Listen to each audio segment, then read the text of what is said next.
একদিন এক ছোট বালক দৌড়ে এসে যশোদা মায়ের কাছে বলল, মা মা, কৃষ্ণ মাটি খেয়েছে।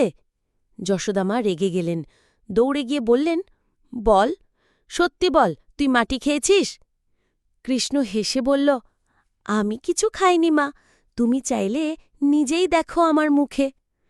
যশোদা তখন আদর করে কৃষ্ণের মুখ খুলে দেখলেন, কিন্তু সেই মুখের ভিতর যা দেখলেন তা দেখে তার দেহ যেন জমে গেল।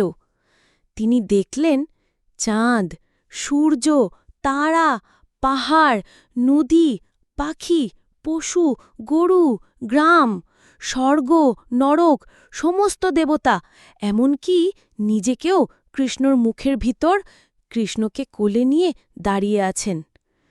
এই এক মুহূর্তে মা যশোদা বুঝলেন, এই শিশু শুধু তার ছেলে নয়, এই শিশু হল বিশ্বস্রষ্টা, স্বয়ং ভগবান।